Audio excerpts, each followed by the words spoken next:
So let's make some sourdough. So I'm going to start off by adding 150 grams of my starter. So I do like a wholemeal sourdough starter. It's just my personal preference to have wholemeal bread rather than white, but equally I do end up use a mix of wholemeal flour and bread flour, like white bread flour, purely because if you were to use all wholemeal flour, the like loaf that you end up with is going to be way too dense. I made that mistake when I first started out, so let me just save you a bit of time and a bit of stress and hassle and use a mix of both. So this is starter that I fed it last night so that it would then be ready to bake with this morning. So add in 150 grams, 152, that'll be fine. And then about 350 grams. I do it all on the scale, so equally this might be different amounts in milliliters, but I just find it easier to know the measurements, so like on the scale in grams, just so that I can do it all in one go and don't have to measure out water in milliliters as well. So I add in 350 grams of water. So with that 350, I honestly I do that to start with, but then it might be that I end up feeling like I want to add more in later on. Sometimes it can literally just depend on the sourdough starter, but I'll show you the sort of like consistency that I end up with.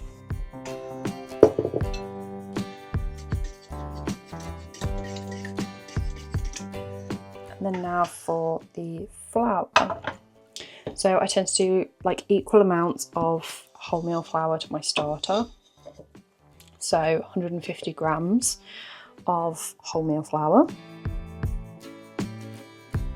There we go. And then I do about 500 grams of the bread flour. Now I know it is more white flour than wholemeal, but honestly, like just trust me, you don't want to have like too much wholemeal in there, even for a wholemeal sourdough, because it is going to be way too dense. It will be more like a rye bread. But yeah, so this is just strong white bread flour. I'm going to do about 500 grams.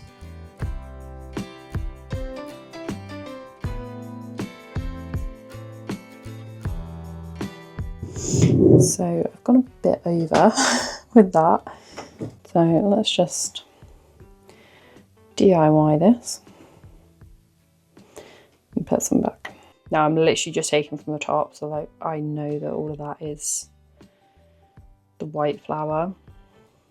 Equally, if you're not sure, don't put it back in your tub. Perfect, that will be fine.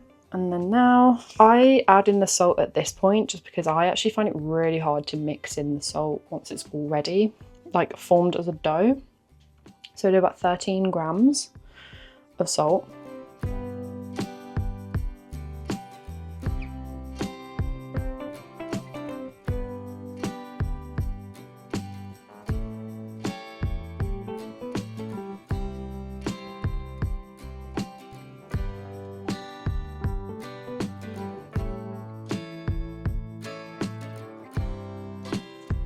So like I said before, sometimes like you will know if you just need a bit more water in that. Like hydration is key with sourdough.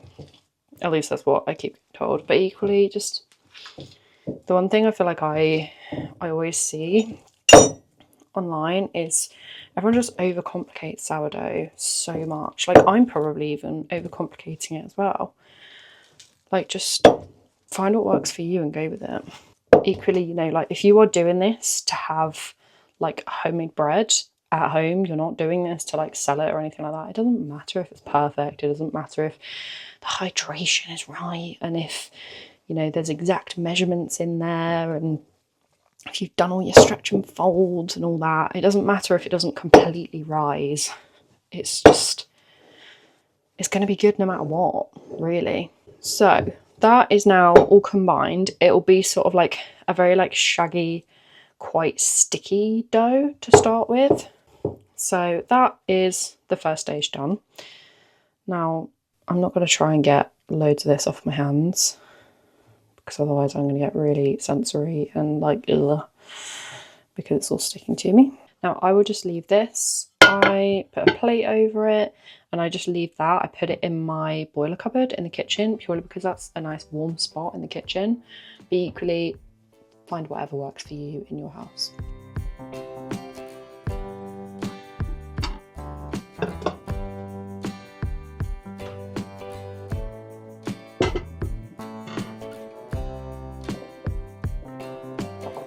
So I'm just going to get started on the first set of stretch and folds.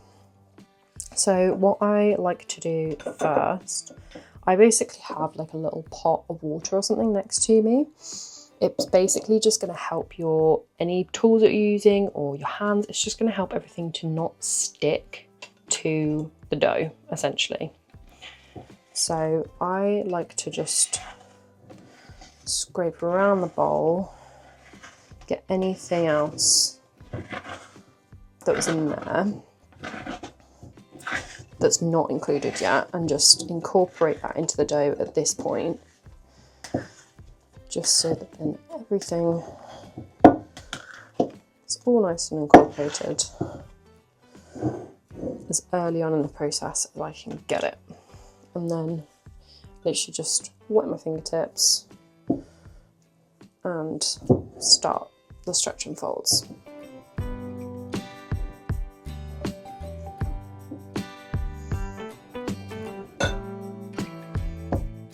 So don't worry if your sourdough, like how mine just did, where it like lifted up, like don't worry if your sourdough is doing that and it's not like stretching, especially at the start.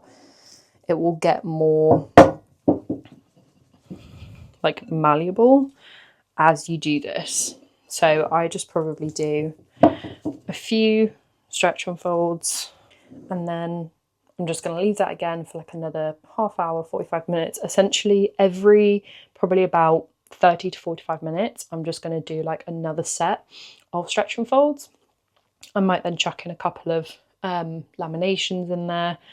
So the term for it is essentially just spreading it out onto the side, and then like that bit where you like fold it all in. I'll show you if I do it. I probably will. But yeah, I will now just do that probably over the next like few hours. I'll just do it like a few different times. I'll show you all the times that I do it and how the dough is sort of progressing, and then we'll go from there. It'll then just sit in the boiler cupboard in between each bit, as in between each stretch and fold as well, so that it's just in that cupboard in that really warm spot. So just pick a spot that's nice and warm and stick with it for the day, and then just keep getting it out of there, keep doing your stretch and folds, and you'll see what the dough ends up looking like.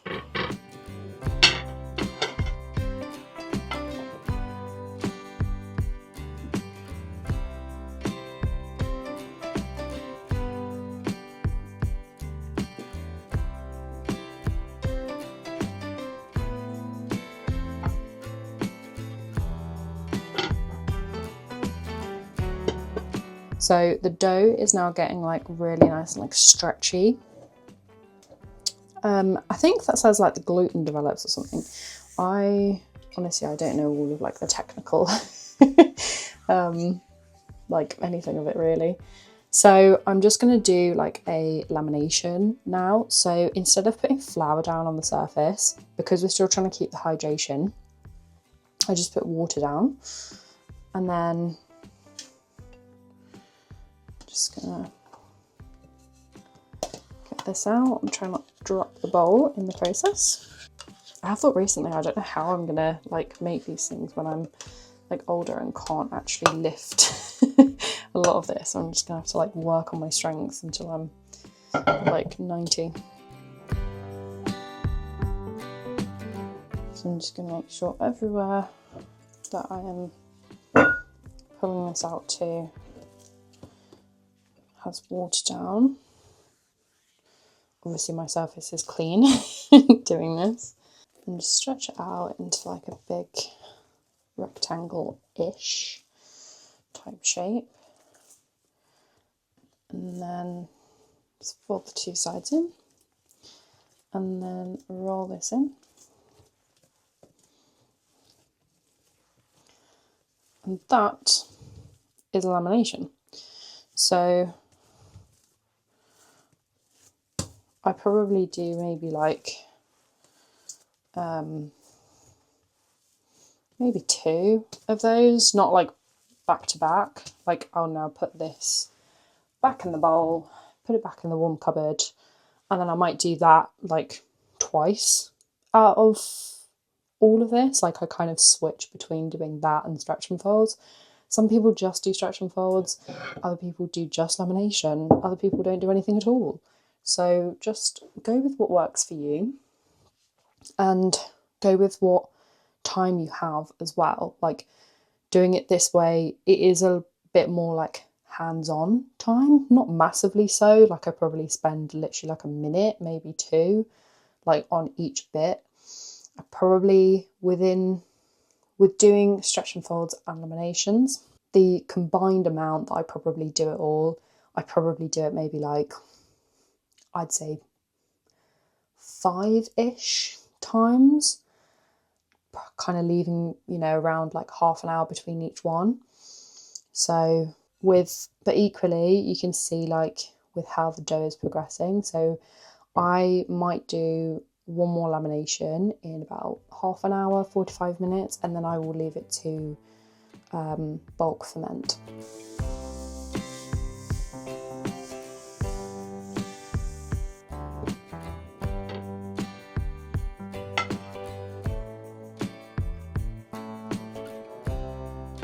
So this dough is getting like really a lot lighter and sort of like more springy. You will feel like the difference in the dough when you're making it, like as it's oh my god, what's the word? Fermenting? No. Yeah, I don't know. But you'll feel the difference. I've just basically like forgotten how to speak English there. But yeah, you will feel the difference in like just like how it actually feels, like how it moves. It's a lot lighter than it was before. And like once you're starting to get to that point, like you know that it's doing really well.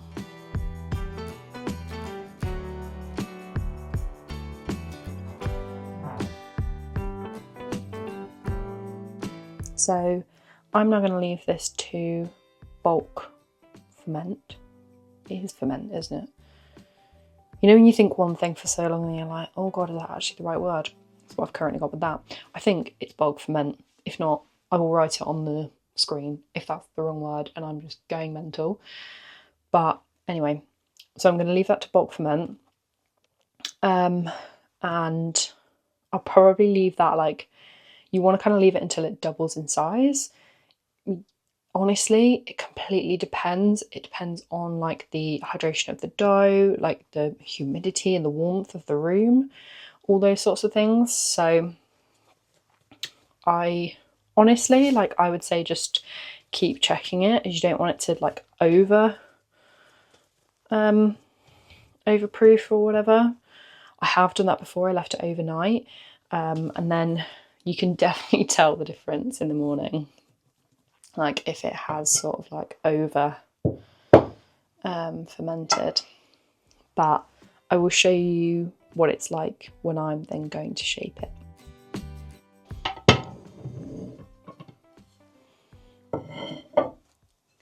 So as you can see, this has now got a lot bigger. It's risen a lot, at least, you know, double. It's probably, no, that's actually all right. So basically, if you're like, honestly, I have no idea what the hell I'm doing there. I saw this thing where if you're going like this on the top of it, then it's like, and it's sticking, then it's overproofed. But yeah, basically I just go off of, okay, that's like kind of, you know, doubled in size. And so now I am gonna get on with the shaping of that. So at this point I do use flour rather than water. So I'm just gonna put some flour onto the surface.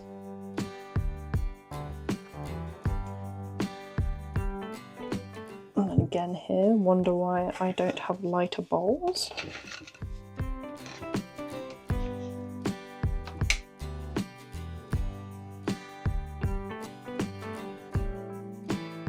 So you'll be able to feel like this is so much lighter now, like in how it actually feels.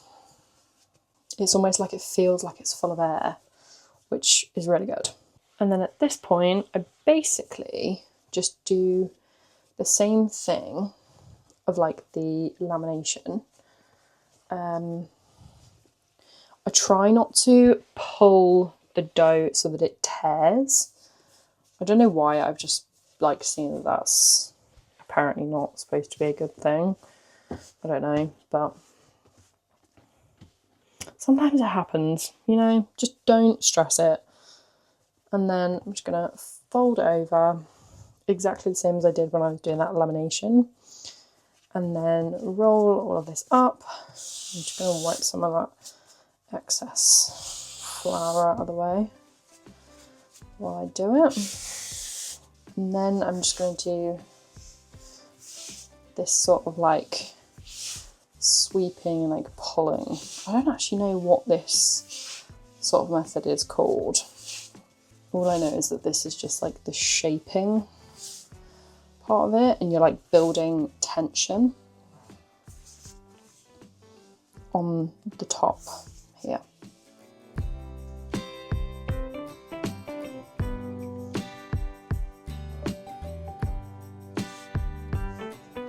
So it's almost like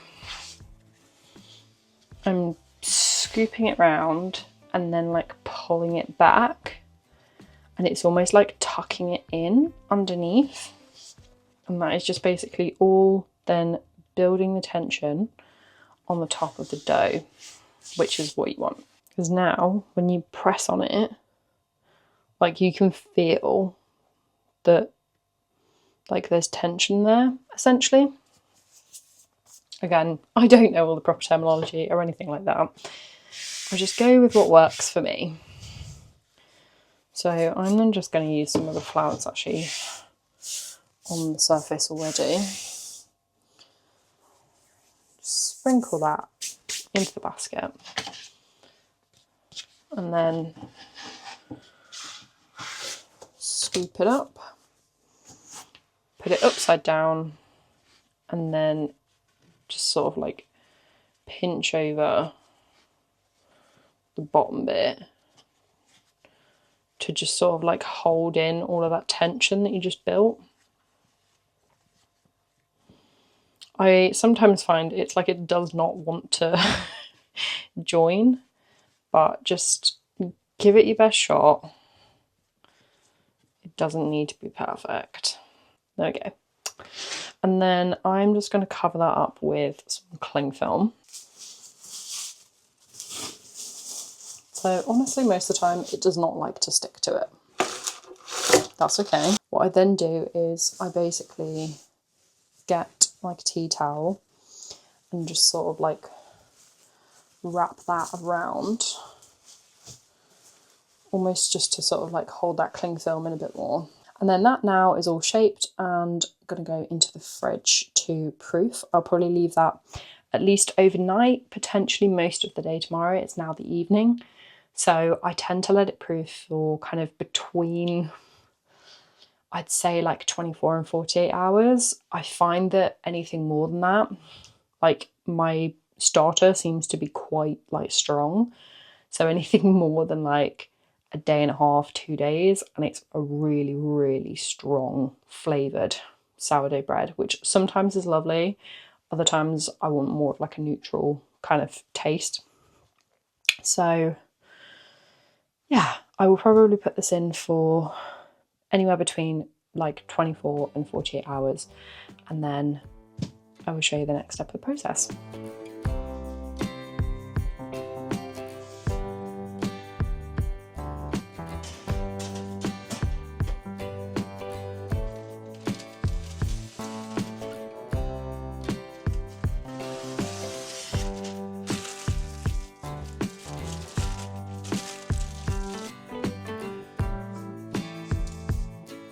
So the loaf has now been in the fridge probably maybe 36 hours, so kind of like a day and a half. And then I'm just going to, just got a bit of baking paper and I've like crumple it all up so it'll lay flat, and then basically just gonna put this on there. I tend to just use plain flour at this point, purely just to, you know, like save on bread flour.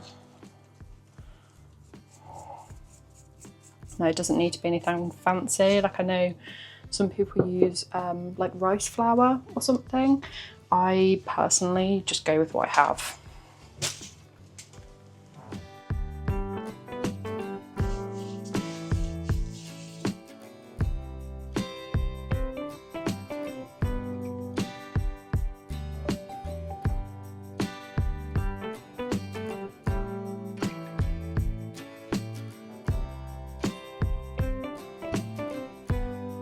So as you can see, I don't really do anything fancy with the scoring. I make sure that I have the one like big expansion score, and then I just sort of do whatever I feel like on the top of it really. So just dust it over with a bit of flour first, do the scoring, and then I actually use a cast iron pot. I think it's actually like a casserole dish. So I just use that, and that has been preheating in the oven already at 240 degrees.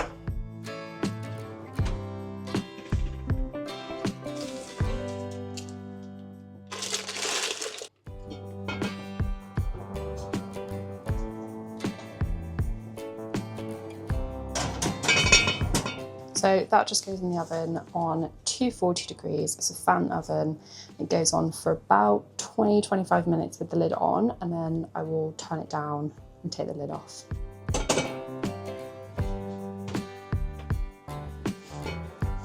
So this is what it's currently looking like. So at this point, I'm gonna put it in with the lid off and reduce the temperature in the oven to probably about 220. I think if you're doing it on a baking tray, like the temperatures might be slightly different.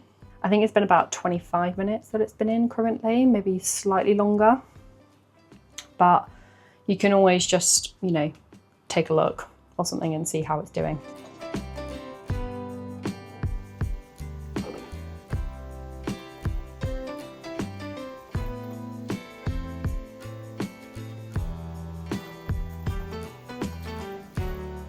So there we go.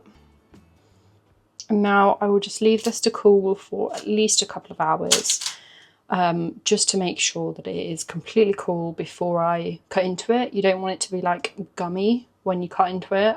That's basically what happens when it's too hot. So leave it for at least a couple of hours, if not longer. So as you can see, I am now in a different kitchen. This is now, I'm in my partner's family's house. Basically, we are like dog sitting for the week, which is lovely. Get to be with the dog, which is gorgeous. They're on holiday for the week. But I am always in a rush when I'm like leaving or anything. So I ended up having to cut this over at his house rather than doing it at mine, as it wasn't cool enough by the time I left. And you absolutely do not want to cut into a hot loaf or it'll be like really gummy. So cutting into it here. Creds to partner for holding the camera while I was doing this, because also I didn't have my normal setup. But yeah, so overall worked out well. Very good loaf. I can now say at this point it has been completely eaten and it was delicious as always. I do find that with like a wholemeal bread, there's almost like not as many sort of like, you know, where like sourdough bread has got almost like the big holes in it. Like I almost find I don't get as many of those, but honestly, I kind of prefer that, because then I'm like, there's nothing worse than when you're doing like, you've got all these holes in your bread. And then it's like, where's my bread? Like, I want to just eat my bread. I need to stop saying bread. But yeah, and like all your butter then like goes like through the hole in the bread. It's not good. Like, I tend to use my bread a lot for toast. So it's like, end up with like melted butter and stuff. And I'm like, I don't need that falling through holes in my bread. So if anything, I actually prefer that my bread turns out like this. I don't know if that's because it's wholemeal or if that's just my sourdough starter, or I don't know, maybe I'm not even doing sourdough right, but I kind of prefer how I do it. Equally, I feel like I literally do sourdough like differently every single time.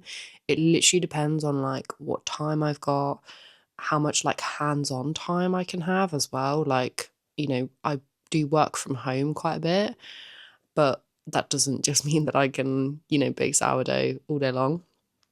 But it can be like, it might be left for like a couple of hours while I'm doing stuff, and then when I have a break, I can do more like stretch and folds. So just work it around like what you're already doing. That's what I tend to do. I just honestly don't deep it. Like, I feel like everyone makes sourdough way too complicated. I've probably made it way too complicated in this video. Just make a sourdough starter, just chuck the stuff together and hope for the best. Really, genuinely, that would be my advice. It sounds silly, but it's like, I feel like it turns out differently. So, like, literally turns out differently every single time. So, why bother stressing about it, really? Like, unless you're, like baking for profit and you're trying to like sell these things, if you're just baking to have like homemade bread, it doesn't really matter. Like, just go with it. It's going to be better than what is in the shop anyway. And I can confirm, I have actually made this loaf for multiple people, and everyone says they're like, "Oh my god, this is so good." Like a lot of people that I know have like use like what is it, like the Jason sourdough or something, and they were like, "Oh my god, this is so much better." So I mean, not to like what is the phrase? Not to like, toot my own horn or anything, but it's a good loaf of bread. So anyway, enough of me rambling on and enough of you having to watch me painfully slice up this sourdough loaf. I hope you've enjoyed, and let me know how it goes if you decide to make sourdough. Also, I would love to know if anyone else names their sourdough starter. So mine's obviously called Matilda. I can't even remember why I chose Matilda, but anyway, she's called Matilda. And then I then call all of the loaves Matilda because I'm like, it's from Matilda. If that makes sense. So I'm like, it's always a Matilda loaf. So does anyone else name their sourdough starters? I'd also love to know what you name it. Let me know in the comments what you name your sourdough starter if you name it. And if you don't, maybe you should think about doing it. But anyway, thank you so much for watching. And don't forget to like, subscribe, all of that stuff. And I hope you have a great weekend and a great week. And I will see you next time. Bye.